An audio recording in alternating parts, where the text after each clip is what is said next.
Təkrar salam, hər birinizi salamlayıram. Axşamınız xeyir olsun, həmkarlarım. Yəqin ki, burada hər kəs müəllimdir.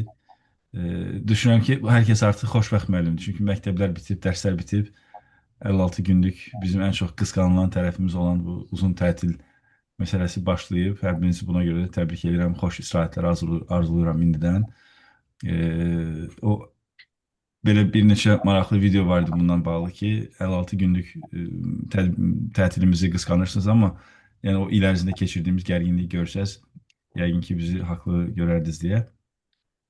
Bugün e, təhsil mühitindən danışacağıq. Hansı ki, ideal təhsil mühiti necə olmalıdır? Bizim sinifdəki funksiyamız, əsas məqsədimiz, məramımız nə olmalıdır? Onunla bağlı danışacağıq. Mən özüm ingilis dili müəllimiyəm. Pedaqoq tərəfim ingilis dili müəllimidir. İkinci ixtisasım psixologiyadır. Bakalavr təhsilimi Türkiyədə oxumuşam, İzmirdə, 9 Eylül Universitetində. Magistr təhsilimi burada almışam, psixologiya üzərinə. Təhsildə sosial psixoloji xidmət. Hər iki sahədə fəaliyyət göstərirəm, amma daha çox pedaqoji sahədə. 20 ildən çoxdur ki, rəsmi, qeyri-rəsmi pedaqoji fəaliyyətim var. Uşaqlarla, böyüklərlə, hər yaşdakı öyrənənlərlə işləmişəm. Amma əsasən də balacalarla, məktəblilərlə. Mən düşünürəm ki, burada da kifayət qədər təcrübəli insanlar var. Toxunduğumuz mövzularda kimsə hansı təcrübəsini bölüşmək istəsə, bölüşə bilər. Sual olarsa, təlimin sonunda olar, ya da etirazınız da olarsa, onu da eşitmək istəyərəm. Çünki ola bilsin ki, fərqli təcrübələr, fərqli nəticələr göstərmiş ola bilər. Bu bir təcrübə paylaşımıdır. Aşağıda mesaj gəldi, onu gözüm sataşdı. Belə, mən bir neçə təcrübəmdən danışıb sonra keçəcəm mövzuya. İngilis dili müəllimi olaraq fəaliyyət göstərdiyim illərdə xüsusilə az yaşlı, yəni 3-cü sinif, 5-ci sinif, 6-cı sinif uşaqlarına dərs keçəndə hər zaman əvvəla özüm o düşüncədə olmuşam ki, mənim əsas məqsədim uşaqların düzgün şəxsiyyət kimi formalaşmalarıdır. Mənim yaradacağım təhsil mühiti əsasən ona xidmət eləməlidir, şəxsiyyət formalaşdırmasına. Biz əlbəttə ki, mən artıq 40 yaşındayım və bir neçə dövr görmüşəm. Öz uşaqlıq dövrüm, sonraki dövrüm və artıq indiki uşaqların dövrü. Burada artıq biz öz dövrümüzdən danışmağa ehtiyac yoxdur. Çünki hal-hazır ki, burada təlim iştirakçıları hər kəs bu dövrdə icraat edən, müəllimlik edən insanlardır və bizə lazımdır ki, bu dövrdə nələr etməliyik, nə etməliyik? Bu dövrdəki kütləmiz, bu uşaqlar haqqında danışmamız lazım. Mənim özümə qoyduğum bir hədəf var idi ki, bu sinifdə mənim ilk işim uşaqların şəxsiyyətinin düzgün formalaşmasıdır. Bu dövrə uyğun yetişmələrdir. Və bunu hər zaman da valideynlərlə bölüşmüşəm ki, və həmişə demişəm ki, mənim ikinci işim onlara ingilis dili öyrətməkdir. Çünki məqsəd əgər ingilis dili öyrənmək olsa, bu uşaqlar bunu internetdən də, YouTube-dan da, artıq ChatGPT var, süni intellekt var, bu işi görən robotlar belə var, robotlar belə bunu öyrədə bilər. Yəni uşaqlar bunu çox rahat orada da öyrənə bilər, internetdən də öyrənə bilər. Çünki biz kitabı sevən, kitaba toxunmağı sevən bir nəsildik, amma onlar artıq virtual aləmdə çox daha rahat belə deyək, öyrənə bilirlər. Orada daha uzun vaxt keçirə bilirlər, nəinki normal bizim ənənəvi kitablarla və ya dəftərlərlə. Ona görə düşünürəm ki, bu dövrdə məsələn bu gün insanlara bizə hər bir belə sual bu olsa ki, cəmiyyətdə şikayətimiz nədir? Təhsildir yoxsa maariflənmədir? Bunlar ayrı-ayrı şeylərdir. Təhsil deyəndə ağlımıza sadəcə akademik yön gəlir. Daha çox texniki biliklər, riyaziyyat, fizika, kimya, biologiya, ingilis dili və s. bu kimi fənlər, bacarıqlar, akademik biliklər ağla gəlir. Amma bir çoxumuzun yəqin ki, şikayətimiz insanların maariflənməsi, şəxsiyyət kimi formalaşmamaları, adekvat olmamaları, kənarı narahat eləmələri, başqalarının haqlarına təcavüz eləmələri və s. və s. Yəni, daha çox bizim şikayətimiz o yöndəndir, cəmiyyətin mənfi yöndən formalaşmasıdır. Hal-hazırda Bəyaz Zanbaqlar Ölkəsi kitabını oxuyuram. Bu təlimdən əgər bir şey yadınıza saxlayacaqsanız, bu o kitabın adı olmalıdır. Bu çox gözəl bir kitabdır. Hər kəs lütfən bunu oxusun. Yəni, yeni ilə başlayanda, gələn il sentyabra qədər bunu özünüzə hədəf qoyun. İncə, maraqlı bir kitabdır. Elə bir həftənin içində də oxuyarsınız. Maksimum bir ayda da oxuyarsınız. Hər gün az-az oxusaz. Oxuyub biraz təfəkkür eləsəz, fikirləşsəz, qeydlər götürsəz, gözünüzdə o sinifləri, uşaqları, cəmiyyəti canlandırsaz, hər səhifədəki verilən mesajı özünüzdə dəyərləndirsəz ki, mən nə edə bilərəm, bəs bizdə necədir və s. Yəni bir ayda belə onu bitirmək olar. Və sizə əminliklə deyə bilərəm ki, o kitabı oxuyan müəllimlə o kitabı oxumayan müəllim arasında fərq vardır. Hətta o kitabı oxuyan sizlə oxumayan siz arasında da fərq olacaq. Əminəm ki, o kitabdan sonra əvvəlki siz olmayacaqsınız. Daha fərqli bir müəllim olacaqsınız. Bu təlimə qoşulmuşsunuzsa, ümumiyyətlə təlimə qoşulmuşsunuzsa, təlimə qoşulmaq kimi bir dərdiniz, inkişaf eləmək kimi bir dərdiniz varsa, fayda vermək dərdiniz var, faydalılıq əmsalınız var. Beyninizdə, qəlbinizdə belə bir ölçü var deməkdir. Ona görə də düşünürəm ki, o zaman təsirli. Yoxsa bu kitabı hər kəs oxusa, hər kəsə eyni dərəcədə təsir eləməyəcək. Bəlkə də bəziləri yarımçıq qoyacaq. Oxuyub bitirsə də sadəcə kitab oxumuş, mütaliə eləmiş olacaq, amma heç bir təsiri olmaya da bilər. Amma burada ən azından burada olan insanlardan əminəm ki, öz üzərinizdə işləyən və inkişaf eləmək istəyən insanlarsınız ki, tətilinizdə axşam saatlarında belə bir təlimə qoşulmusunuz.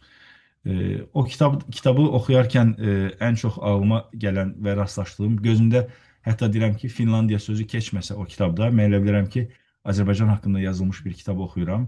Bizim də rastlaşdığımız, bizim də yaşadığımız sıxıntılardan danışır. Hansı ki, Finlandiyanın əvvəlki halı, İsveçin müstəmləkəsi olub, sonra Rusiyanın müstəmləkəsi olub, sonra oradakı İsveçlilər və Ruslar hansı ki, önəmli mövqelərdə oturan və ölkəni belə ifadə doğru olarsa, məhv edən insanlardan təmizləyib, ancaq özlərinin doğru yetişmiş və düzgün formalaşmış, şəxsiyyət kimi formalaşmış vətənpərvər insanlarını doğru postlara qoyduqdan sonra ölkə yavaş-yavaş düzəlir və bugünkü Finlandiya olur. Bütün dünyaya təhsil sistemi satırlar. Bu boyda ölkədir yəni. Bizim bəlkə də yarımız, bəlkə də 1/3 boyda bir ölkədir. Əhalisi ilə də, ərazisi ilə də. Ona görə biz müəllimlərin bugünkü missiyamız, indi burada fərqli ixtisaslar var yəqin ki, fizika, kimya bilmirəm artıq kim hansı sahədəndir, amma mənə elə gəlir ki, bu mənim şəxsi yanaşmamdır, razılaşmaya da bilərsiniz əlbəttə ki, bu hər hansı bir fikri diktə eləmək deyil, hal-hazırda eləməyə çalışdığım, amma düşünürəm ki, bizim ən böyük məqsədimiz uşaqları düzgün formalaşdırmaq olmalıdır. Yəni, təlimin adı təhsil mühitinin, düzgün, doğru, ideal təhsil mühitinin yaradılmasıdır. Mən burada şəxsiyyət yönümlü yanaşma, yəni şagirdlərə təhsildə şəxsiyyət yönümlü yanaşma haqqında istəyirəm ki, danışım. Çünki ideal təhsil mühiti odur. Bir şey daha deyəcəm, bir misal çəkəcəm, sonra yavaş-yavaş keçəcəm slayda və o haqda oradakı qeydlərim haqqında istəyirəm ki, sizinlə danışım. Mən IB məktəblərini yəqin ki, eşitmiş olarsınız, bəlkə də eşitməyənlər də var. Açılımı, izahı o bir abbreviatura, Azərbaycan necə deyilir? Abbreviatura, qısaltma, abbreviation. International Baccalaureate deməkdir. Avropa Azərbaycan məktəbində işləmişəm 2 ildən çox.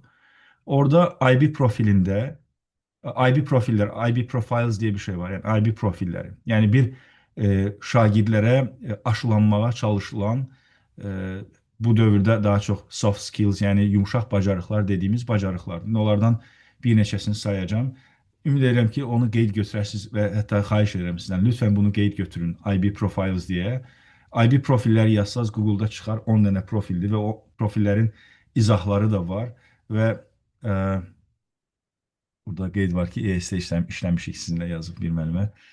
Nə xoş, köhnə həmkarları görmək. IB profillərin orada izahları var.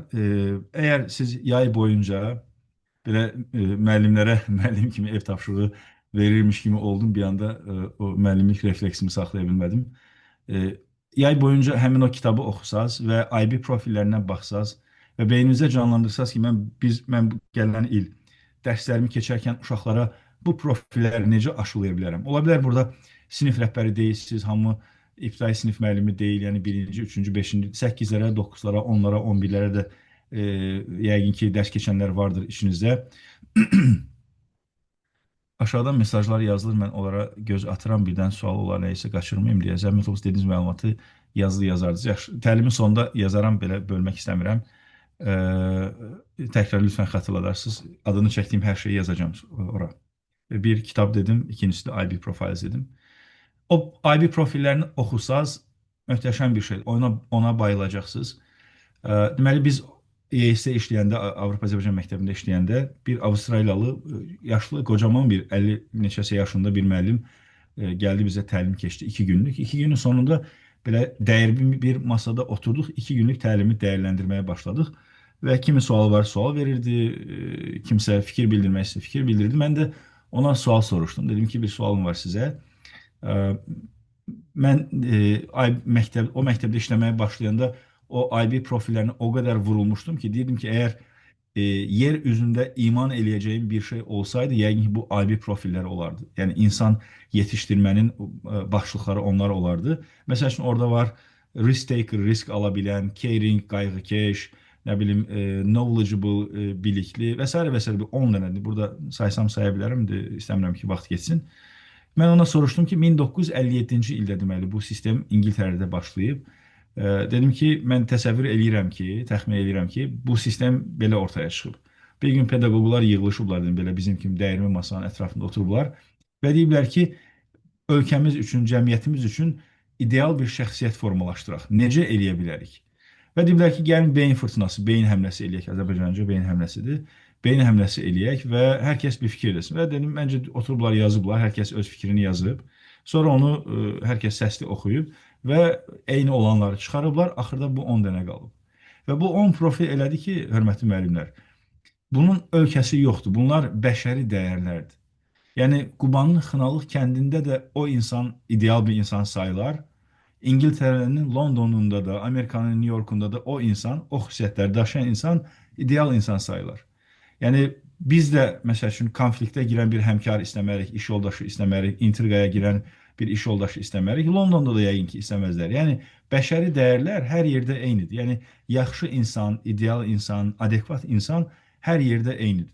Dolayısıyla da yəni mən dedim ki, məncə bu şəkildə ortaya çıxıb. O da yumorla, belə mizahla qəşəng bir cavab verdi. Dedi ki, mən o iclasda olmamışam 1957-ci ildə. Amma məncə də elə olub. Yəni təxminən belə olub. Çünki aşağı yuxarı çünki bir şeyin dərdini çəkən insan qrupu varsa, onlar bir araya gəlirlər, baş-başa verirlər. Orada heç bir qürur, heç bir kibir olmur və hər kəs eyni yerə vurmağa çalışır. Hər kəsin ortaq bir dərdi varsa, gözəl bir nəticə ortaya çıxır. Yəni orada artıq mən daha çox bilirəm. Heç kəs orada gövdə göstərməyə çalışmır ki, mən belə, mən belə. Hər kəs bir fikir üzərində cəmləşəndə, yəni orada bunu ingilislər deyildi. Biz Azərbaycanlılar eləsəydik, indi otursaq burada mövzumuz olsaydı ki, ideal insanın özəlliklərini yazaq, yəqin ki, biz də aşağı yuxarı eyni şey yazacaqdıq.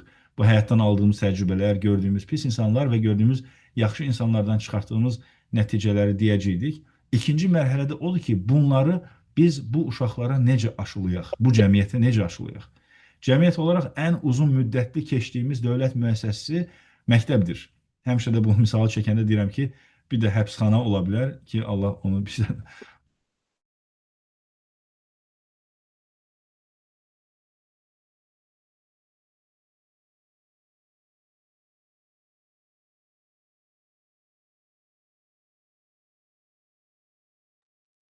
Hüseyin bəy, səsiniz getdi deyəsən. 9 il oxumalıdır hər kəs, bildiyim qədərilə. Və 9 il möhlət verilir bizə ki, ay müəllimlər, siz bu insanları cəmiyyətə hazırlayın. Biz orada həmin o hədəflərimiz olsa gözümüzün qabağında ki, bunlara görə biz formalaşdırmalıyıq. O zaman ikinci mərhələ gəlir ki, necə aşılayıq? Məsəl üçün, uşaqlarda araşdırma qabiliyyəti aşılamaq lazım. Profillərdən biri odur. Inquirer, araşdırmacı. Yəni marağı olan, hər şeyə marağı olan, sorğulayan, nə var bunun arxasında? Niyə 2-ni 2-yə vuranda 4 eləyir? Niyə periodik cədvəldə filan maddələr var? Bu maddə hardan gəlir? Niyə bunlar qarışanda kimyəvi reaksiyalar belə olur? Bunu araşdıran insan. Çünki bu dövr də onu tələb edir. Araşdıran, axtaran və s. Və burada ikinci müəllimə o görəv, o vəzifə düşür ki, düşünün ki, burada fərqli-fərqli ixtisasda müəllimlər var. Bir dənə sinif atıram. 7A sinifi olsun. Fizika müəllimi girərkən də beynində o hədəf var. Kimya müəllimi girəndə də o hədəf var. İngilis müəllimi girəndə də o hədəf var. Musiqi müəllimi girəndə də o hədəf var. O sinifdən əjdahalar çıxar, yəni. Şəxsiyyətlər çıxar. Şəxsiyyətlər. Mənim bir yaxın bir dostum var, Sərvər müəllim. Tarix müəllimidir. Yaxınlarda dimlə bir müzakirəsi oldu deyim, mübahisəsi deməyim. Hansı ki, səhv sual var idi və israrlarından sonra dim onu qəbul edir ki, bəli, bu sual səhvdir və bütün uşaqlara doğru bal olaraq verildi. Onun tətbiq elədiyi çox gözəl bir şey var. O deyir ki, dərsə girəndə, hər dərsdə bunu danışanda qəhərlənirəm. O qədər xoşuma gəlmişdi o deyəndə. Hər dərsə bir şəxsiyyət dəvət edirəm deyir. Məsəl üçün deyirəm ki, deyir uşaqlar, bu gün qonağımız Məhəmməd Əmin Rəsulzadədir. Bu gün qonağımız məsəl üçün filan kəsdir. Və uşaqlara o adamın ən müsbət, ən bilinən, ən ideal özəlliklərini uşaqlara ötürür. Həm uşaqlar Azərbaycanımıza aid o şəxsiyyətləri tanımış olurlar, həm də uşaqlar kənardan baxanda xarizmatik görünən, ideal görünən bir insanın özəllikləri ilə tanış olurlar. Bir balaca hopur. Hər şəxsiyyətdən üzərlərinə bir şey hopsa bu uşaqların, onlar da bir şəxsiyyət olacaqlar. Əvvəla biləcəklər ki, onlar bir şəxsiyyətdir, onlar bir dəyərli insandır və üzərinə həmin o şəxsiyyətlər də izah olununca onlar da bir şəxsiyyət olacaqlar. Çünki şəxsiyyətdirlər onsuz da. Sadəcə bizim onların o tərəfini biraz daha şişirtməmiz, böyütməmiz, inkişaf etdirməmiz lazımdır.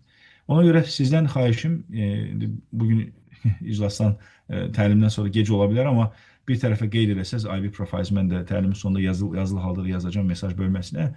Bunu bir araşdırın və hər kəs öz dərsində onu fikirləşə bilər ki, mən IB-dəki taktikanı deyim, belə idi.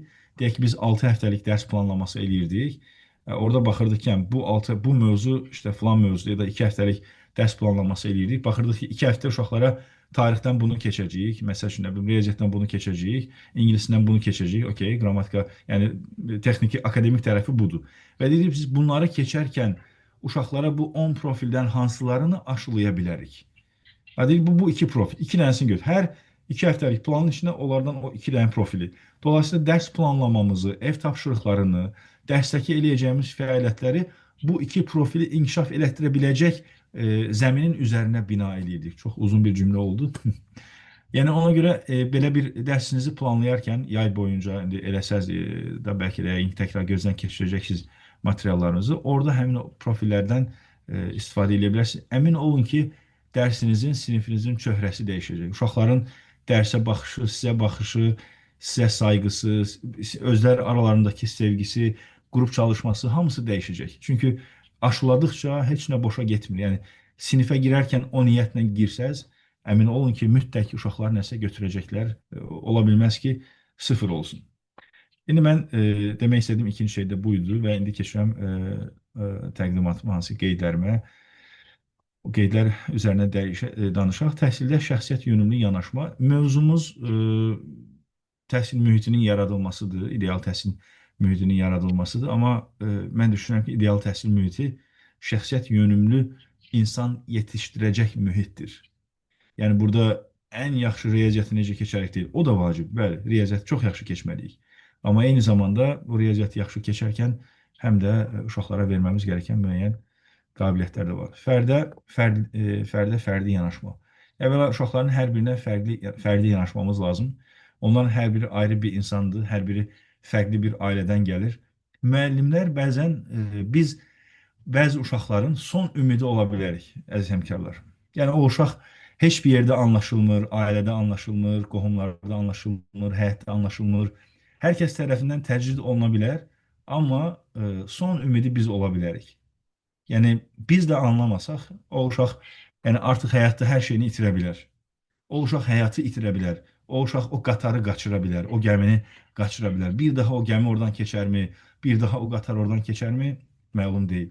Amma ona görə biz hər uşağın ya itirdiyi yer, ya da qazandığı yer ola bilərik. Yəni işimizin ən ağır məsuliyyət tərəfi odur. Əminəm ki, sizin həyatınıza toxunan müəllimləriniz olub. Bəlkə də bir çoxunuz, bir neçəniz, bir hissəniz belə deyək, müəllim olma səbəbiniz də həyatınızdakı çox sevdiyiniz müəllimlər olub bəlkə də. Buna görə uşaqlara o gözlə baxmaq lazım ki, görəsən hansı uşaq ac gəlib, görəsən hansı uşaq evdə problemdən gəlib, hansı uşağın anası atası ayrıdır, hansı uşağın anası atası evdə dalaşıb, hansı uşağın əyin başında problem var, hansı uşaq hansı problemdən gəlib, hamısını bilib, hamısını həll edə bilmərik. Biz Superman deyilik ya da biz qəhrəman deyilik, amma ən azından anladığımızı göstərsək, anlasaq, o uşağa səni anlayıram, bugün niyə hazır olmadığını, riyaziyyatı, ev tapşırığını niyə eləmədiyini anlayıram desək, o uşaq əminəm ki, sabahsı gün daha hazırlıqlı gələcək ki, utanmasın ki, bu adam ki, məni anladı, mən bunun qabağına bir daha ev tapşırığı eləmədən çıxmayayım deyə. Ona görə hər uşağa fərdi yanaşmamız lazım, mütləq. Birinci işimiz olur. Bugünün şəxsiyyəti, yəni biz daha çox Ə, həmişə deyir ki, bu uşaqlar bizim gələcəyimizdir, bu uşaqlar gələcəyimiz. Həmişə deyir, mən də o sözü biraz o qədər çox deyilirmi artıq bilmirəm nədirsə, çox qıcıq olurum o sözə ki, yahu yəni hər zaman hər nəsil, bütün nəsillər gələcəyə hazırlaşır. Yəni biz də bizim üçün də kimsə gələcəyə hazırlaşır. İndi biz o insanların gələcəyə bizim olduğumuz dövrdə çiçəklənməli deyilmi yəni? Yəni ancaq niyə həmişə bir sonrakı nəslə ötürürük? Yəni biz də kimlərinsə gələcəyi idik. Bizi də bu günlər üçün yetişdirmişlərdi. Yəni biz də bu günləri çiçəkləndirməli idik. Ona görə sadəcə uşaqlara gələcəyin, bizim gələcəyimiz, işte 10 il sonra belə olacaq, 20 il sonra bunlar bizi qurtaracaq. Bu genəldə valideynlərin də uşaqların üzərinə yüklədiyi şeydir. Hansı ki, bugün mən sənə baxıram, gələndə, böyüyəndə sən mənə bax. Oğlan uşaqlarına başqa cürə yüklənilir ki, mən səni bəzəyirəm, düzüyürəm, amma gələcəkdə sən yoldaşını məndən hətta biraz daha kobud deyilir ki, arvadını məndən çox istəyəsən falan. Belə bir üstünə uşağın şey yüklənir, elə minnət qoyulur. Yəni biz də müəllimlər olaraq yəni bu uşaqları gələcəyə yetişdiririk. Bu uşaqlar həm də bugünün şəxsiyyətləridir. Yəni elə bugün şəxsiyyət kimi formalaşmalıdırlar ki, böyüyəndə də elə şəxsiyyət kimi form. Çünki 7-sində nədirsə 70-ində odur deyə bir atalar sözü var. Bu genel etibariyle doğrudur. Səhv də ola bilər, səhv dediyim istisnalar da ola bilər, dəyişə bilərlər. Məsəl üçün uşaq yetişdirmədə belə bir yanaşma var ki, ilk 7 il, ikinci 7 il, üçüncü 7 il. Birinci 7 il uşağa deyir ki, padişah kimi davranmaq lazımdır. İkinci 7 il qul kimi davranmaq lazımdır. Üçüncü 7 il dost kimi davranmaq lazımdır. Yəni o uşağa bugün o ilk 7 yaşında şəxsiyyət kimi formalaşdırmamız lazım ki, o özünü şəxsiyyət kimi hiss eləsin və onun üzərinə bina eləsin. Yəni zəmini çox bünövrəni çox güclü, çox sağlam eləməmiz lazım. Halbuki bizim cəmiyyətimizə baxaq, burada böyümüşdə biz bu cəmiyyətin uşaqlarıyıq. Adamdan saymadığımız yaşlardır o yaşlar. Yəni 7 yaşlı, 6 yaş uşağı olan bir ailəyə zəng etsəz, evdə kim var? Qonaq gəlmək istəyirik. Böyük ehtimal ikimiz elə özümüz deyəcək ana ata. Yəni uşaq da evdə deyən adamdan sayılmayan yaşıdır. Amma halbuki ən çox önəm verməmiz gərəkən yaşıdır. Ona görə bugünün şəxsiyyətidir bu uşaqlar. Elə bugünün şəxsiyyəti kimi formalaşdırmalıyıq ki, bu uşaqlar böyüyəndə də elə bugün bizim formalaşdırdığımız şəxsiyyətin üzərinə formalaşsın.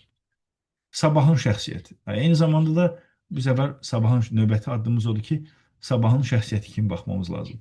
Mənim tez-tez ifadə etdiyim bir söz var. Bir insan deyil. Yəni qabağımızda olan heç bir insan, yəni istər yetişkin, istər uşaq bir insan deyil. Çünki necə bir insan deyil? Biz toxunduğumuz qədər insanıq. Toxunduğumuz insan sayısınca insanıq. Və burada indi ən çox bir insan olmayan insan müəllimlərdir. Qabağınızda 20 nəfər, 40 nəfər, 60 nəfər, ən az 4-5 sinifə dərs keçirsiniz. Əgər ibtidai sinif müəllimi deyilsinizsə, məktəb sistemini çox da yaxşı bilmirəm, amma özüm də bir müddət dövlət müəssisələrində işləmişəm 5-3 il. Həmin o vaxtı mən 4 sinifə dərs keçirdim hər il. Hər sinifdə 20 uşaq var idi. 80 uşaq. Mən hər il, o bir ildə 80 insan idim deməkdir. Yəni 80 insana toxunurdum. 80 insana elm öyrədirdim. 80 insanın qabağında bir duruş sərgiləyirdim. Məndən bir duruş götürdülər. Pis ya da yaxşı. Təəssüf ki, bu bir insan olmamaq həm neqativdir, həm pozitiv, həm müsbət, Böyle həm mənfi cəhətdən. Yəni sağlam müsbət yönetici. cəhətdən də təsir edə bilərik. Eyni zamanda Silah mənfi cəhətdən də təsir edə bilərik. bana da silah böyle. Ya sahip yapıyor. Ben de yapıyor. İyi ben nokta bana olsun. Yolunda ne olsun senin. Beğenildi. Yaptı yaptı. Böyle Səsləri yaptı. Ee, zəhmət olmasa bağlayaq. Ama Hüseyn biz admin adamsın bəy, lan. Güzel. admin bağlaya Bir bilir atası səsi. var. bağlasam sizin də səsiniz Geçenlerden bağlanacaq. biraz daha Hə. Bağlayıram, siz yenidən açarsınız. sonra.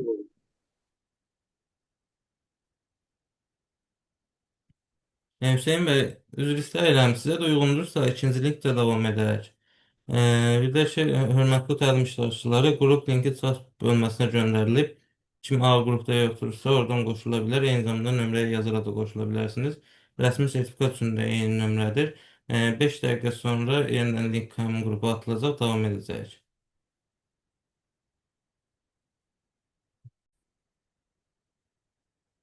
Siz Buyurun, söz zəhmət olmasa yenə mənə host eləyərdiniz məni, mən paylaşma eləyərdim. paylaşma icazə verdim sizə.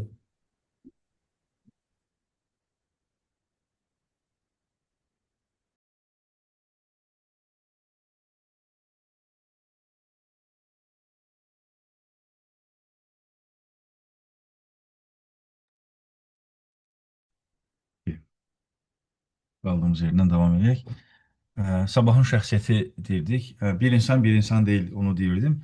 Hansı ki, bizim toxunduğumuz uşaqlar da necə ki biz bir insan deyiliksə, bu uşaqlar da bir insan deyirlər. Yəni o kitabı oxusaz onda görəcəksiniz hansı ki Finlandiya necə dövrlərdən keçib, necə bir insan Snellman adında bir qəhrəman orada necə qapı-qapı döyüb, bütün müəssisələr gəzib, yəni orduya gedib, kilsələrə gedib, müəllimlərlə görüşüb, hər kəslə, bütün cəmiyyəti formalaşdıran, cəmiyyətdəki bütün ixtisas sahibləri ilə görüşüb, əsasda müəllimlərlə təbii ki, və hamısına bu baxış bucağını qazandırmağa çalışıb ki, bizim şəxsiyyət yetişdirməmiz lazım. Hər kəs öz olduğu yerdə. Danışır ki, işte hərbiçilər əsgərlərə belə davranırdılar, əsgərdən qaydanda artıq uşaqlar daha da pis olurdu. Sonra o hala gəldi ki, insanlar deyirdi ki, kaş bu uşaq əskərə geçsəydi də orada düzəlsəydi. Bizim də bu da hamısı sabahın şəxsiyyəti kimi baxdığımız zaman qabağımızdakı insanlara o zaman bu fikir formalaşır. Bu fikir formalaşandan sonra da yanaşmamız da o yöndə olur. İndi buradakı heç kəs, mən ona çox sevinirəm ki, heç birimiz bir insan deyilik. Bu bizə həm də məsuliyyət yüklüyür. Yəni sabah bir gün uşaqlar universitet həyatında da, ondan sonra bütün ailə həyatında da, iş həyatında da bizdən öyrəndikləri nələrisə istifadə edəcək.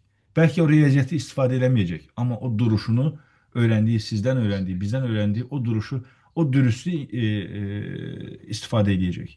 Yalan danışmamağı öyrənibsə deyəcək ki, mən dürüst adamam, dürüst bir iş adamıyam, dürüst bir əməkdaşam, dürüst bir müdürəm, mən yalan danışa bilmərəm, bir müəllimimiz belə demişdi. Və s. və s. Ona görə bizim bu uşaqlara baxışımız, yəni qabağımızda dayanan bir uşağı şəxsiyyət kimi görməmiz lazım. Həm bugünün şəxsiyyətidir o, uşaqdır, amma şəxsiyyətdir. Ya da belə deyək, şəxsiyyətdir, amma eyni zamanda da uşaqdır. Amma eyni zamanda, həm də eyni zamanda, amma yox, həm də eyni zamanda o uşağın sabahın da bir şəxsiyyəti olduğunu görməmiz lazım. Yəni biz baxarkən qarşımızdakı o insanları o şəkildə görməmiz lazım. Görmək bizi fən müəllimliyindən çıxarıb pedaqoq eləyir. Mən bunu hardasa oxumamışam, bilmirəm, bəlkə də bu texniki olaraq bu məlumat, bu ifadə bəlkə səhv də ola bilər. Mən elə bilirəm ki, müəllimliklə pedaqoqluq ayrı-ayrı şeylərdir. Yəni, pedaqoq biraz daha böyük bir ifadə, biraz daha böyük bir mövhum olduğunu düşünürəm. Yəni, müəllim sadəcə ərəbcədən gələn bir sözdür, elm öyrənən, elmi ötürən deməkdir. Pedaqoq elə bilirəm ki, biraz daha o uşağın, o insanın qarşısındakı öyrənən hər kimdirsə, hər neçə yaşındadırsa, biraz daha onun ruhunu anlayan, onun ruhunu formalaşdıran, şəxsiyyətini formalaşdıran bir insandır. Bizim əgər sinifdəki tək məqsədimiz fizika, riyaziyyat, kimya, ingilis dili öyrətməkdir, öz fənnimizi öyrətməkdirsə, biz sadəcə müəllimik. Hansı ki, bizi robot da əvəzləyə bilir artıq. YouTube, sadəcə YouTube, heç süni intellekti demirəm, sadəcə YouTube belə bizi əvəzləyə bilir artıq. Amma bizim üzərimizə düşən vəzifə borcu o sadəcə o deyil. Amma və biz bunu biliriksə, biz artıq orada müəllimlikdən çıxıb pedaqoq oluruq. Yəni sinifə girərkən məqsədimiz olması lazım. İşimizin zaten ən əsas tərəflərindən birisi ustalıqdır. Biz usta olmalıyıq. Yəni qapının çölündə bütün dərdimizi, tasamızı, problemimizi, hər şeyimizi o qapının çölündə qoyub içəri o şəkildə girməliyik. Çünki çiyinlərimizin üzərində çox böyük bir vəzifə var. Çiyinlərimizin üzərində cəmiyyətin formalaşması var. Baxın, hal-hazırda 55 nəfər qoşulub. Burada bayaq 61 nəfər idi. 55 nəfərin hər biri 50 nəfərə xitab eləsə, ya da 100 nəfərə xitab eləsə ki, eləyər, 5500 mi eləyir? 5500 insan eləyir, baxın. Kiçik bir nə bilim, bir kənd deməkdir yəni. Yəni sadəcə bu təlimdəki insanların o düşüncəsi olsa, ildə 100 nəfərə o şəkildə toxuna bilsək, çünki hər sinifdə 25-30 uşaq var maşallah. 3 sinif, 4 sinif, maksimum 4 sinif bu 100-ü tamamlayır. Yəni 4 sinifə mən bunu üfürə bilsəm, yəni bu nəfəsi üfürsəm, bu yanaşmanı göstərsəm, o deməkdir ki, biz bu sadəcə bu təlimdə bu Zoom görüşündə olan insanlar hər il 5500 insan şəxsiyyət formalaşdırıb cəmiyyətə sala bilərik yəni. Ona görə o çiyinlərimizdəki vəzifə borcu o qədər yüksəkdir ki, mənə elə gəlir ki, bir çox dərdi unutturub qapının çölündə qoyub içəri bizi o şəkildə keçirər. Dövlət müəssisəsində işləyəndə bunu misal verməyi çox da sevmirəm, amma hər birimizin yaşadığımız bir məsələdir deyə istəyirəm ki, burada səsləndirim. Çünki bu kimi çıxışlar olanda bəzən belə bir etiraz ola bilir. Ya səsli kimsə bunu səsləndirir, ya da səsləndirmirsə də içindən keçirə bilir ki, əşi, aldığımız məvacib elə bir dərddir ki, sinifdə onu unuda bilmirik. Mən bu həmkarlarım, iş yoldaşlarım Bunu müəllimlər otağında səsləndirirdilər, belə deyinirdilər də, belə loru bir ifadə ilə desək. Mən də onlara soruşurdum ki, siz bax dərsə girirsiniz, sinifə girirsiniz. Bir kərə sizi heç kəs burada məcbur saxlamayıb. Orada dövlət müəssisəsi idi. Heç kəs sizi burada məcbur saxlamır. Bizi heç kəs burada məcbur saxlamır. Razı deyiliksə verilən məvacibdən çıxıb gedə bilərik. Özəldə də iş tapa bilərik ki, mən onda özəldə də işləyirdim. Həm orada, həm işdən çıxandan sonra gedirdim kursa, orada dərs keçirdim ki, aylıq ehtiyacımı qarşıladım. Çünki dövlət müəssisəsi o deyil. Çünki mənim oradakı məqsədim də zaten maaş deyil. Yəni orada aldığım bir aylıq maaş kursda əlavə 2 dənə qrup götürəndə mən o şey bağlı bilirdim. Yəni kursda 2 qrup demək həftədə 6 saat dərs deməkdir. Yəni mən ayda 24 saat dərs keçməklə həmin o maaşı bağlaya bilirdim. Yəni ən az ən çox 2 qrup, hətta bir qrup belə ola bilirdi yəni. Nəysə. Və mən müəllimlərə, həmkarlarıma dediyim söz olurdu ki, yəni siz dərsə girəndə o dərsi yaxşı keçsəz də bankomata kartı salanda o rəqəmi, eyni rəqəm yazılır. Dərsi pis keçsəz də o rəqəm yazılır. Yəni o rəqəmdən şikayətlənərək dərsi yaxşı keçməmək heç bir işə yaramır. Amma dərsi yaxşı keçsək, heç olmasa o uşaqlar yaxşı forma. Bu məvacibimizin az olmağı bu uşaqların günahı deyil. Və biz məvacibin azlığını səbəb bilib, sanki uşaqlardan intiqam almaq, sanki ya da məvacibimizi az qərar verənlərdənmi intiqam almaq, artıq həyatdanmı, nədənsə intiqam almaq kimi dərsi keyfiyyətsiz keçsək, bu sirkul pozulmayacaq, bu döngü, bu dairə pozulmayacaq. Yenə o cəmiyyəti və insanları düşünməyən, deyək ki, adekvat olmayan bir cəmiyyətin yetişməsinə, davam etməsinə səbəb olacaq və onlar da qədir qiymət bilməyən, işte nə bilim, insanların dərdi ilə dərdlənməyən, qayğıkeş olmayan insanlar kimi yetişəcək və bu davam edəcək. Sonra onlar bizim uşaqlarımızın müdürləri olacaqlar, müəllimləri olacaqlar, iş yoldaşları olacaqlar və s. Yəni bu zəncirin hardasa qırılması lazım, hardasa kəsilməsi lazım. İşte burada da kiçicik bir incə düşüncə, hətta incə düşüncə belə sanki minnət qoymaq kimi olur. Mən yaxşı insanam, görürüz necə incə düşüncə elədim. Heç ona da ehtiyac yoxdur. Hər kəs tam vəzifə borcunu yerinə yetirsə, razılaşdığı, imzasını atdığı öhdəlikləri yerinə yetirsə, çünki təkrar edirəm, heç kəs orada, bizi heç birimiz orada məcbur saxlamırlar.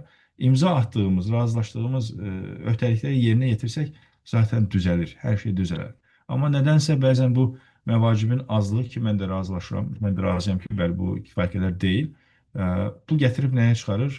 Yəni o sinifdəki dərsi keyfiyyətsiz keçməyimiz heç bir problemi həll eləmir. Ona görə heç olmasa dərsi yaxşı keçək ki, bu zəncir hardasa qırılsın, cəmiyyət daha yaxşı formalaşsın. İşte o zaman pedaqoq oluruq. O zaman şəxsiyyət formalaşdıran bir şəxsiyyət oluruq. Sinifdəki həqiqi vəzifəmiz nədir? Buna da mənə qədər toxunmuş oldum əslində bayaqdan danışarkən. Sinifdəki həqiqi vəzifəmiz, bu çox geniş bir sualdır. Əslində bizim müəllimlik fəaliyyətimizi yenidən formalaşdıra biləcək. Yəni, belə bir sil başdan eləyə biləcək bir sualdır. Bizim ya da həmkarlarımızın. Hətta biz burada indi 55 nəfərlik, 60 nəfərlik önəmli deyil, amma mən istəyərdim ki, bu fikirləri, bu sualları iş yoldaşlarımızla da, başqa iş yoldaşlarımızla da paylaşaq. Yəni soruşa biləcəyimiz bir müzakirə kimi açmaq olar ki, müəllimlər, nə düşünürsünüz? Yəni olur ya belə Instagramda video paylaşır, kimsə danışır, axırda da sual soruyor, bəs siz nə düşünürsünüz? Deyir ki, insanlar rəy yazsın orada. Orada işin marketinq tərəfi də var. Təbii ki, nə qədər çox rəy yazılsa video canlı qalır. Biz də onu sinifdə, müəllimlər otağında, bir çay fasiləsində, tənəffüsdə müəllimlərə bu bir toxumdur, baxın. Bir toxumdur, atdıq müəllimin o həmkarlarımızın beyninə. Orada işləyəcək yəni. Orada onu yeyib bitirəcək ki, bizim sinifdəki həqiqi vəzifəmiz nədir? Hətta ora bir də o cümləni gücləndirmək üçün, daha təsirli hala gətirmək üçün bu dövrdə, bu cəmiyyətdə bu sözləri də əlavə eləsək, bunlar açar sözlərdir. Sizcə, ay həmkarlar, ay müəllimlər, bizim həqiqi vəzifəmiz nədir görəsən? Desək, bəziləri deyəcək, necə nədir? Əlbəttə ki, mənim vəzifəm kimya keçməkdir deyəcək. O düşünmür, sorğulamır, hardasa deməkdir. Bəziləri deyəcək ki, hə, nədir görərsən, bu sualın bir hikməti olsa gərək. Boş yerə soruşulmayıb. Və burada bir müzakirə açıb növbəti sualımız nə ola bilər ki, bizim bu cəmiyyətdə bu dəqiqə ən çox şikayət elədiyimiz nədir? Məsəl üçün, cəmiyyətdə kimya bilməyən insanlar mı bizi narahat edir? Ya da fizika insanlar mı? Canınız xeyir olsun, hörmətli müəllim. Olar mı mən bu suala cavab verim?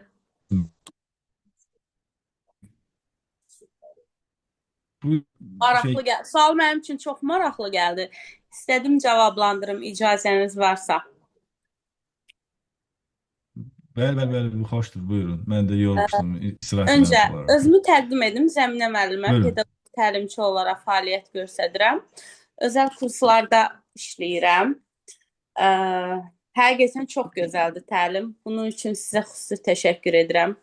Mən direkt deyim də, məni hal-hazırda cəmiyyətdən nə narahat edir? Bir kərə mən Sağ ol. mədəniyyətli insanların aşiqiyəm. İstəyir bəylər olsun, istəyir xanımlar olsun. Mən mədəniyyətli insanları çox önəmsəyirəm və həyatımda da buna önəm verirəm. Öz oğluma da bunu aşılamağa çalışıram, amma maalesef razıyammı? Razı deyiləm. Çünki bugün böyütdüyümüz evlatlar həm də cəmiyyətin yetirməsidir. Yəni biz də Zəminə rol xanım, Zəminə xanım çox üzr istəyirəm. Səsinizin baş hissəsini mən eşitmədim. Bilmirəm, sadəcə məndə problem oldu yoxsa hər kəsdə oldu. Səsiniz baş hissəsini eşitmədim. Cümlənizi girişini eşitmədim. Cəmiyyəti məni narahat edən dediniz, sonrasını eşitmədim. O ilk cümlə Aha, təkrar məni edərsiniz zəhmət olmasa. cəmiyyətdə narahat eləyən məsələ nədir? Mən cavablandırım. Mən mədəniyyətli insanların aşiqiyəm. İstəyir bəylər olsun, istəyir xanımlar olsun, istəyir uşaqlar olsun. Və mən bunu öz, belə deyək, daha çox erkən inkişaf və məktəbə qədərlərlə çalışıram. Mən bunu öz uşaqlarımda da müəyyən qədər uyğun olacaq formada təbliğ eləməyə çalışıram. Eyni zamanda mən bunu öz oğluma da aşılamağa çalışıram. Amma məsələdən razıyammı? Razı deyiləm. Çünki açığı bilirik ki, bugün eyni zamanda böyütdüyümüz vaxtlarımız digər tərəfdən də cəmiyyətin təsiri ilə böyüyürlər. Bu bizdən asılı olmadan. Narazıyam nədən? Bugün gənclərimizdə empatiya hissi çox aşağıdır. Bugün gənclərimizdə duyarlılıq hissi çox aşağıdır və açığı da deyəcəm, müəyyən dərəcədə də istədiyim kimi mədəniyyətli deyil və mən bunu hər zaman deyirəm. Mən təhsilli insanları çox sevirəm, gənclərimizdə də təhsilli olmağı çox arzu edirəm, amma mən çox istəyərdim ki, təhsildən çox bizim istəyir oğlanlarımız, istəyir qızlarımız mədəni olsunlar. Bu mənim öz seçimimdir. Təkrar edirəm, mən sözün həqiqi mənasında mədəni insanların aşiqiyəm. Ona görə də sual mənim çox xoşuma gəldi. Düşündüm ki, cavablandırsam çox gözəl olar. Təlim də çox gözəldir. Təşəkkür edirəm sizə. Həqiqətən mən Nə sizi gözəl, dinləyə təşəkkür də edirəm. faydalanırdım.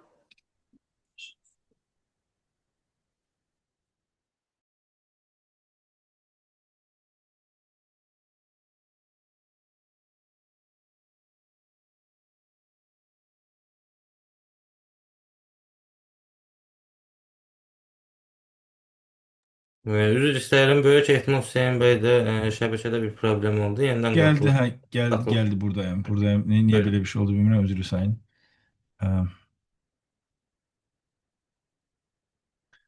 Zəminə xanıma təşəkkür edirəm. Yaxşı bir belə bir enerjili, bol gürültü bir giriş oldu. Maraqlı oldu. Çox sağ olun Zəminə xanım. E, Razı deyiləm dediniz. Nə ilə da məmnun deyiləm anlamında. Yəqin ki o tip insanların az olmağından, amma biz işte ümidi itirmədən bayaqlarım riyazi bir hesablama elədim. Türklər demiş kaba taslaq ki, burada 55 nəfərlik, hətta 67 nəfərlik, artıq 6700 insan oldu hər il. Bir 100 nəfərə toxunsaq hər birimiz bu sayı artır. Yavaş-yavaş olacaq. Türkçədə bir ifadə var. Mən çox sevirəm o ifadəni. Deyir ki, dənizə maya çalmaq. Kəndlərdə qatıq hazırlayırlar. Bir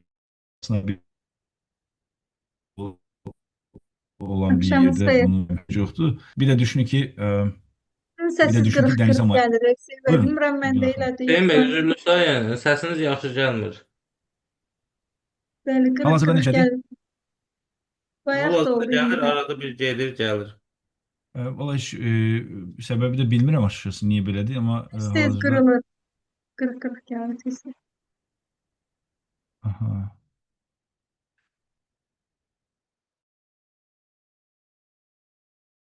Eşidirsiniz Hüseyn bəy?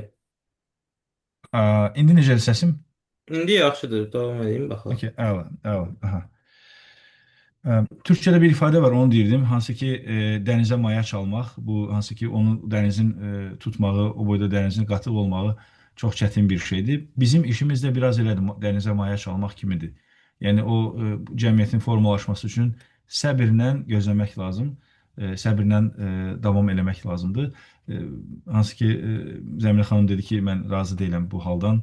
Amma çalışmaq lazım Zəminə xanım. Dediyiniz kimi öz övladlarımıza öyrətməliyik, oğullarımıza, qızlarımıza, şagirdlərimizə. Çünki onlar da bir insan deyil. Onlar da başqa uşaqlara öyrədəcəklər. Onlardan təsirlənib qardaşları, bacıları, hətta vaxt olur ki, görürsünüz ki, uşaqlar elə gözəl formalaşır ki, atalar var ki, uşağına görə siqareti buraxan, içkini buraxan atalar var. Yəni o qabağımıza o təsir elədiyimiz, toxunduğumuz uşağa elə sadəcə bir uşaq, bir insan kimi baxmamaq lazım. Ona görə o bir insan deyil sözü var. Belə yəni sinifdəki həqiqi vəzifəmiz nədir? Bu sualı soruşmamız lazım özümüzə. E, Zəminə xanım kimi belə bir qəşəng cavab vermək lazım. Bəlkə də bunu yazmalıyıq. Yazmaq çox gözəl bir şeydir. Yəni yazmalıyıq ki, görüm nə gəlir ağlıma. Mən özüm nə bilirəm bu haqda, nə düşünürəm. Dəyişməliyəmmi bu fikrimi? Mənə görə nədirsə sinifdəki həqiqi vəzifəm, bəlkə dəyişməliyəm, bəlkə artırmalıyam, bəlkə əskiltməliyəm və s. Və şagirdlərin son ümidi, bayaq da buna azcana toxunmuşdum. Biz şagirdlərin son ümidi ola bilərik və son o qaçırla minə biləcəyi son qatar, minə biləcəyi son gəmi ola bilərik. Çünki baxın, anlamaq hər bir valideynin işidir. Uşaqla diyaloqa girmək hər bir valideynin işidir əslində. Amma varmı belə bir həqiqət? Yoxdur. İndi bayaq Zəminə xanımın dediyi şeyi hər kəs eləsəydi, hər kəs öz uşağına öyrətsəydi, küçələr cənnətə dönərdi, gül bağçasına dönərdi. Halbuki uşaqlara biz güldür, çiçəkdir, o şəkildə yanaşırıq, amma təəssüf ki, elə də qalmırlar. Böyüdükcə biraz dəyişə bilirlər. Pis insan yoxdur ya da pis uşaq yoxdur. Yəni, pis tərbiyə edilmiş uşaq, pis yetişdirilmiş, ümumiyyətlə yetişdirilməmiş sadəcə böyüdülmüş uşaqlar var. Mən valideyn təlimlərində ilk başladığım cümlə odur ki, biz valideyn olaraq böyütmək və yetişdirmək arasındakı fərqi bilməklə valideyn olmağa başlayırıq. Yəni uşaq yetişdirməyə başlayır. Çünki böyütmək ayrı bir şeydir. Böyütmək evdəki kitayski roza da böyüyür ya da hər hansı bir çiçək, bitki, ağac da böyüyür. Uşaq da sadəcə böyüməməlidir, eyni zamanda yetişməlidir. Ona görə biz isə şagirdləri anlamaq, onların yetişməsi bizim isə diplomlu vəzifəmizdir artıq. O bizim artıq borcumuzdur. Biz onun diplomunu almışıq. Yəni ona görə şagirdlərin son ümidiyik və bu son ümidi olmasındakı məsuliyyətimiz valideynin məsuliyyətindən də çoxdur. Niyə? Çünki valideynə təəssüf ki, belə bir məktəb yoxdur da, valideynlik məktəbi. Diplom verəsən ki, artıq bu valideyn ola bilər. Çünki işte uşağa öyrədə biləcək falan qabiliyyətlər, bacarıqlar, meyarlar bu valideyndə var, bu insanda var və bu artıq valideyn ola bilər. Haydi bakalım, getdin, Allah xeyrini versin. Belə bir şey yoxdur. Amma bizi 4 il sonra əlimizə diplom verərkən o şəkildə göndəriblər. Deyiblər ki, bu adam artıq uşağın ruhundan anlayar. Uşağı görər. İşi görməkdir və görər. Biz də görməzsək artıq bu uşaq hara getsin? Kim görsün o uşağı? Kim ona sahip çıxsın, kim onu anlasın, içindəki qabiliyyəti də, içindəki dərdi də, ızdırabı da, niyə dərs oxumadığını da. Bəzən olur ki, mən bir təlimdə tanıdığım bir nəfər var, Xaqani Səfərov, yaxşı bir misal verəcəm, ona görə adını çəkirəm, HR-dır, Azərbaycandakı məşhur HR-lardan birisidir. O deyir ki, mən məktəbdə uşaq döyən, dərsdən qaçan, uşaqları zorla dərsdən qaçıran bir adam idim 7-ci sinifə qədər və hətta bir il kəsilibdir. Mən də ona demişdim ki, Xəqani bəy, həyatımda gördüyüm yeganə adamsınız. Yəni kəsilib bir daha oxuyub 7-ci sinifi. O qədər pis bir uşaq olub. Yəni pis uşaq demək də, bax bayaqlarında dedim, pis uşaq olmur. Yəni pis tərbiyə olunmuş ya da tərbiyə olunmamış bir uşaq olub. Bir gün yeni bir müəllim gəlib məktəbə, coğrafiya müəllimi. Xəqani də qabaqda oturubmuş. Normaldir arxada oturam da, yəni dəcəl uşaqlar harada oturur, dərsi qaynatmaq üçün arxada. Mən də deyirəm, mırta oturdum qabaqda. Heç dərs dinləmək falan da məqsədim yoxdur. Bəlkə də qabaqdan qaynadım deyə. Müəllim qayıdıb deyib ki, sən yəqin ki, yaxşı oxuyan uşaqsan, ona görə qabaqda oturmuşsan. Baxın, Xəqani bəy bu dəqiqə çox faydalı bir insandır, çox gözəl bir atadır, çox gözəl bir yoldaşdır, çox gözəl bir rəhbərdir iş yerində və yüzlərcə deyim, bəlkə də minlərcə insan yetişdirmiş bir insandır. Baxın, minlərcə insan yetişdirmiş, formalaşdırmış, şəxsiyyət halına gətirmiş bir insandır. Bir dənə cümlə. İngilislər buna breaking point ya da turning point deyirlər, qırılma nöqtəsi, dönüm nöqtəsi, dönüş nöqtəsi deyirlər. Və bir dənə o söz mənə o qədər təsir edir. Uşaqlar güldü o sözə, arxadakılar. Müəllimə deyib ki, sən yəqin yaxşı oxuyan uşaqsan, ona görə burada oturmusan. Deyir, hamı güldü, çünki onlar bilirdilər ki, o deyil. Deyir, axşam evə getdim, deyir, o qədər mənim xətrimə dəydi uşaqların gülməyi. Dedim, deyir, necə, yəni mən 5 ala bilmərəm, yəni mənə niyə gülürlər ki? Deyir, çox qəşəng hazırlaşdım, gəldim sabah 5 aldım. Deyir, o 5-i alandan sonra dedim ki, hə, mən bu dərsdən 5 alıramsa, o bir dərsdən də 5 alaram. Mən bu uşaqlara göstərəcəm ki, mən istəyəndə 5 də ala bilirəm. Yəni 2 alan uşaq deyiləm həmişə. Və sabah sonra o bir dərsdəndir. Ondan sonra hazırlıqlara başladık. Mən 11-ci sinifin hazırlığında ilin yarısında bütün testləri bir neçə dəfə bitirmiş və ondan sonra hazırlığa gələn digər uşaqlara kömək edən bir adam halına gəlmişdim. Deyir. Və düşünün ki, bir dənə cümlə bir uşağın həyatını dəyişə bilir. Baxın, 7-də oxuyan və 7-ci sinifi 2 dəfə oxumuş və mənim 40 yaşım var. Müəllimə sinifdə kəsilib qalan bir dənə adam tanıyıram, o da Xəqani bəydir. Özündən icazə almışam bu hekayəni danışmaq üçün adını verərəkdən, çünki yaxşı bir hekayədir. Yəni ona görə biz o bir dənə cümləmiz uşağın həyatını dəyişə bilər. Əlimizi belinə qoymağımız, çiyninə qoymağımız, başını oxşamağımız, fiziki toxunmalar çox da xoş bir şey qarşılamır açıkçası. Amma yəni bizim onu anladığımızı göstərməyimiz bəs ilə bir cümləmiz belə uşağın həyatını dəyişir. Baxın, indi o Xəqani bəyin müəllimi zaten bir insan değildi. Xəqani bəyin xanasındakı insanlar da ona yazılır. Yəni o artıq Xəqani bəy olub artıq 1000 nəfər olubsa bir insan deyil, 1000 insandırsa o müəlliməyə yazılır. Çünki o onu dəyişdi, o da onları dəyişdi. Ona görə şagirdlərin son ümidi olma məsuliyyətimizi çiyinlərimizdə hiss edərək sinifə girməyimiz və sinifə girmədən öncə də ona uyğun hazırlaşmamız lazım. Və son sözlər bir insan deyil. Bayaqdan bu vaxtda zaten danışırdıq. Bunu bilsək, yəni sinifə girəndə bir sinifə belə baxsaq, qabağımıza görsək ki, bu uşaqlar nazir ola bilər. Nə bilim, buraxın nazir olmağı, vəzifələri buraxaq.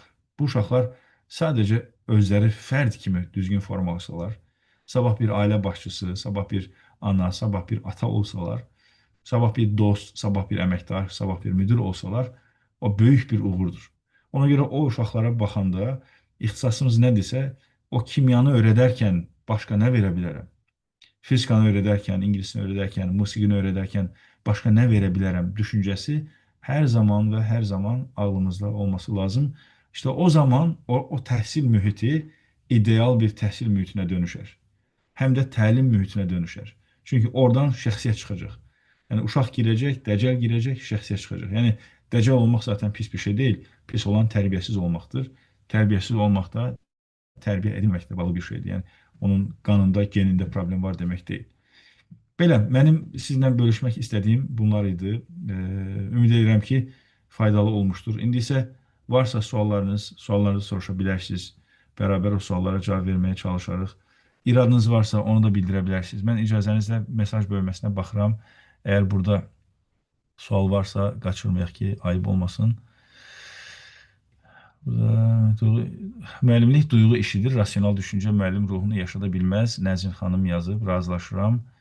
Sələ xanım yazıb ki, necə düşündürücü və vicdanı titrədən sualdır. Çox sağ olun. Bu sualı lütfən həmkarlarımıza soruşaq. Onları imkan verməyək ki, onlar da rahat yazsınlar. Onların da beynində belə qurd kimi yesin bu sual.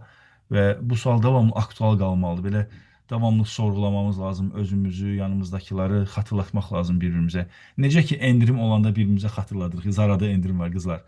Nə bilim, filan yerdə Baku Elektroniksə endirim var, bəylər. Deyiriksə, bunu da deyib xatırlatmamız lazım. Çünki bunun ucu uşaqlarda deyir, onun da ucu cəmiyyətimizə deyir, bizim cəmiyyətimizə deyir, bizim yaşadığımız. Ümumiyyətlə, hər zaman niyə sualı aktiv olmalıdır? Əla Günar xanım, bəli, niyə sualını davamlı soruşmamız lazım. Aygün xanım yazıb, o da mənim kimi uzun yazanlardandır. Salam, axşamınız xeyir, təəssüf ki, gec qoşuldum təlimə, çox maraqlı təlim imiş. Təlimlərinizin davamlı olsun, sizlərdən bəhrələnək. Çox sağ olun, biz də sizdən bəhrələnək. Üzülü sayın, öz fikrimi bildirmək istəyirəm. Təlimdən, təhsildən danışırıqsa, öz dilimizdə və öz dilimizdən misallar çəkmək daha doğru olar. Mən öz dilimizin aşıqıyam. O səbəbdən dilimizdə türk və rus sözlərindən istifadə etmək xoş olmur. Biz bir millət olaraq dilimizə sahib çıxmalıyıq, qorumalıyıq. Mən bir neçə ingilis sözündən istifadə edib, sonra tərcümə elədim orijinalını demək üçün. Türkçə sözlərdən istifadə eləmişəmsə, üzrlü sayın. Mənim də çox həssas olduğum bir məsələdir. Həmişə deyirəm ki, mətbəx deyən, nə bilim, dayanacaq deyən, yəqin çox az sayılı insanlardan birisiyəm. Amma istəmədən olubsa, üzrlü sayın. razıyam sizlə, düz deyirsiniz. Dilimizə sahib çıxmalıyıq. HR adını qeyd edərdiniz. Xəqani Səfərov. Bəli, Hüseyn bəy, çox düz qeyd etdiniz. Müəllim hər bir anda, hər hərəkətində, hər reaksiyasında müəllim yoldaşları ilə eyni zamanda uşaqlarla münasibətində dinləməyi ilə nümunə olmalıdır. Düşünürəm, düz düşünürsünüz. Təşəkkürlər. Cəmilə xanım, bəli, fiziki yöndən də uşaqlara müsbət təsir edə bilir. Müəllim-şagird münasibətlərində də bu var. Salam, təlim üçün təşəkkür edirəm. Az yaşlılarla işləmək üçün hansı məsləhəti vəsait önərə bilərsiniz? Birbaşa vəsait deyəndə az yaşlarla bağlı bu haqda bir şey deyə bilməyəcəm, çünki belə bir vəsait varsa, başqa müəllimlər içimizdə kimsə belə bir vəsait bilirsə, məsləhəti vəsait onu deyə bilər, amma pedaqoji yöndən deyək, psixoloji yöndən deyə bilərdim ki, Doğan Cücəloğlu, onu həmən birbaşa yazım, sonra təkrar olması. Doğan Cücəloğlu.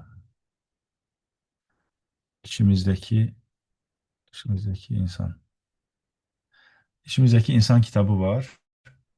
Amma Doğan Cücəloğlu'nu ümumiyyətlə izləməyinizi tövsiyə edirəm. Səhv eləmirəmsə 4 il əvvəl rəhmətə gedib. Allah rəhmət eləsin. Çox dəyərli bir insan idi. Dəryalar qoydu, getdi. İçimizdəki insan kitabı var. Çox dəyərli bir kitabdır. İnsanı anlamaq üçün, ümumiyyətlə uşağı anlamaq üçün tövsiyə elərdim o kitabı.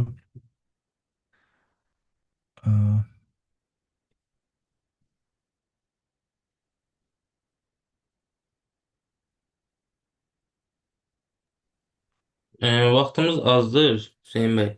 Sualı olan varsa çox qısa olaraq səs açıb deyə bilər. Bəli, buradakılar oxudum ki, bəlkə burada sual var, amma belə bir vəziyyət varsa, o zaman istəyirsə səsli soruşun, biz də cavablandıraq. Çalışaq. Chat bölməsinə bir sual yazıldı. İstəyirsiniz özünüz oxuyun. Əgər bir müəllim düzgün davranırsa, uşaqlarla şagird bunu necə düzgün davranırsa, yoxsa düzgün davranmırsa, uşaqlarla şagird bunu necə bilməlidir, davranmırsa. Bilmirəm, bunu yazan müəllimdir, valideyndir, yoxsa uşaqdır, bilmədim. Yəni, ümumiyyətlə, uşaqlara biz düzgün üslubu da öyrətmək. Ümumiyyətlə, düzgün üslub hər kəsə lazımdır. 7-dən 70-ə hər kəsə lazımdır. Dediyimiz doğru da olsa, o doğrunu gözəl deməmiz lazım, yaxşı deməmiz lazım. Mən şagirdlərə də bunu aşılamağa çalışıram ki, məndə də nəsə bir irad görəndə, hətta bilərəkdən belə şeylər eləmişəm, bilərəkdən bir şey səhv demişəm, görəm səs çıxmır, deyirəm ki, niyə bəs irad bildirmirsiniz, hiss eləmədilər ki, hiss elədik, amma siz müəllimsiniz, sizə necə deyək, deyirəm ki, mən keçən dərs nə demişdim sizə, yəni düzgün bir üslubla ayağa qalxıb bunu deyə bilərsiniz. Məncə uşaqlara bunu aşılamaq lazım ki, əgər müəllim düzgün davranmırsa, müəllimə bunu bildirmək olar, amma düzgün üslubda, qışqırmadan, bağırmadan, əgər müəllim yenə də bu məsələdə davam edirsə, düşünürəm ki, onun bir üstünə yəqin ki, şikayət edə bilər, valideynə bildirə bilər, valideyn də gedib lazım olan mövqelərə bunu çatdıra bilər. Yəni, uşaq onu düzgün üslubda müəllimə deməsi, etiraz eləməsi lazım. Uşağın da öz hüquqlarını bilməsi lazım. Təhqir edən ən qədər müəllim var, təəssüf ki, uşağını ayağa qalxıb onu deyə bilməsi lazım. Biz uşağımıza bunu da öyrətməliyik, yəni valideyn kimi şagirdlərimizə də bunu öyrətməliyik ki, lütfən ayağa qalxın və öz etirazınızı bildirin ki, müəllim siz. Axşamınız xeyir Hüseyin müəllim. İcazə versəydiniz burada mən bir fikrimi bildirərdim. Buyurun, təbii, xoşdur. Bir çox valideynlərimiz çox təəssüf ki, burada qorxurlar. Çox valideynlər var ki, müəllimin hər hansı bir təhqir edici, uşaq indi bəzən bildirə bilir, bəzən qorxur, deyir, demir. Amma bir çox halda valideynlərimiz görürsünüz ki, qorxurlar. Nədən qorxurlar? Müəllimənin hər hansı bir səhvini, hərəkətini deməyə, ardına düşməyə, dalınca gedə bilmirlər, sözü deyə bilmirlər, çəkinirlər. Hər sinifdə də valideynlər hamısının dünya görüşü, savadı yoxdur ki, başa düşər. Çox valideynlər başa düşmür, əhəmiyyət vermir, yəni elə bilir ki, belə də olmalıdır. Məsələn, mən bizim sinifdə bir çox valideyn qrupunda bir çox halları mən müəllimi ilə danışdım. Məsələn, bu düzgün deyil. Bunu belə digər valideynlər görürəm ki, və 25 dənə valideynim, 28 dənə məsələn valideyn idik. Mən deyirəm, məsələn, ikisi üçü təsdiqləyir, görürəm digərləri kənardan qorxurlar. Yaxınlaşmağa, fikirlərini bildirməyə. Və bu hallar bizi çox geri atır təhsildə. Bəli, bəli. Onlar bəlkə də qorxurlar ki, uşağın qiymətini yazmaz, nə eləyər. Bəli, Yəni, bəli. uşağın şəxsiyyətini, qiymətinə peşkəş çəkirlər də, belə deyək. Amma məsələn, mən müəlliməm, görəmsə ki, həmkarım belə bir şey eləyir, amma valideynlər də uşaqlara da səsini çıxartmır, mənim də orada savaşmam lazım. Çünki mən o uşaqlara mənim cəmiyyətim kimi baxmam lazım. Məsəl üçün, mənim əşyalarıma mənim həmkarım gəlib zərər versə icazə verərəm? Yox, əlbəttə ki, vermərəm. Etirazımı bildirərəm yəni. Necə lazımsa o şəkildə də qarşılıq verərəm gərəkirsə. Amma o uşaqlar da mənim əşyalarımdan da daha dəyərlidirlər. Çünki mənim cəmiyyətimdir. Məsəl üçün, Avropadakı o uşaqlara yanaşmanı çox sevirəm. O Avropa dövlət olaraq deyir ki, o sənin övladın ola bilər. Mənim də vətəndaşımdır. Yəni ona nəsə eləsən, qarşında məni taparsan. Yəni biz də yəni valideynlər qarşı çıxsa, əvvəla uşaqlara bunu öyrətsək, uşaqlarımız bunu qarşı çıxa biləcək şeydə olması lazım ki, ayağa qalxıb əlini qaldırıb, müəllim siz bizlə belə danışa bilməzsiniz yəni. Olmursa valideynlər, o da olmursa biz müəllimlər öz həmkarlarımıza xəbərdarlıq Çox eləməmiz lazım. təəssüf ki, bəzən valideynlər deyir ki, yox, bir də gedib direktora şikayət, bir də get təhsilən, yox, əş, belə düşünürlər çoxu. Bu da ki, müəllimlərin digərində elə bil ki, təsdiqləyir. Yəni görürlər ki, bu bunu elədi. Buna kim nə dedi, neynədi Heç ki? nədən. Bu da Bəli, davam təəssüf. edir, digərləri də ona qoşulur. Bəli, Bu bəli, təəssüf. gedişlə də məhv olur. İşte o valideynlər də zamanında o şəkildə davranılmış uşaqlardır. Hansı ki müdaxilə Bəli, olunmuyor. bəli. Qırılıb, xarakterləri qırılıb və artıq bunu normal qarşılayır ki, müəllim də dedi, olar, demək olar. Könül xanım soruşub, çox sağ olun Günər xanım. Sağ olun. Əlavəniz üçün. Bullyingə Başqa məruz qalan sualı olan uşağın varsa çox qısa soruşa bilər, çünki vaxtımız məhduddur, az qalır.